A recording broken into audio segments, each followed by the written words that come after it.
के कुछ फेमस लोगों और उनकी ऑर्गेनाइजेशंस के बारे में है।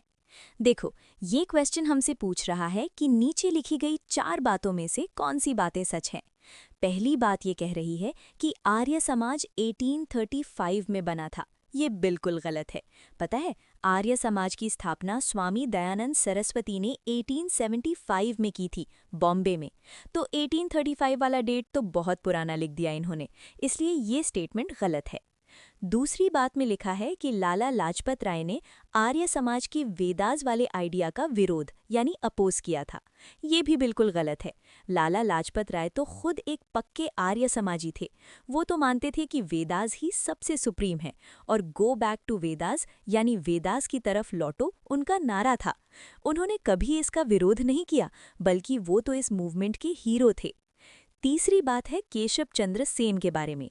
ये ब्राह्मो समाज के नेता थे और इन्होंने लड़कियों की पढ़ाई यानी विमेन्स एजुकेशन के लिए बहुत आवाज़ उठाई थी। ये बात बिल्कुल सही है।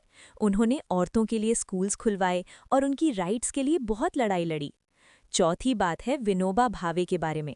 जब महात्मा गांधी जी की डेथ हुई, उसके बाद उनके काम को आगे बढ़ाने के लिए विनोबा भावे ने सर्वोदय समाज बनाया था। इसका मकसद था रेफ्यूजीज और ज़रूरतमंद लोगों की सेवा करना और सबका भला यानी सर्वोदय करना। ये बात भी बिल्कुल सही है। तो अगर हम देखें तो पहली और दूसरी बात गलत है और तीसरी और चौथी बात सही है। इसलिए इसका सही आंसर होगा ऑप्शन डी 3 और 4।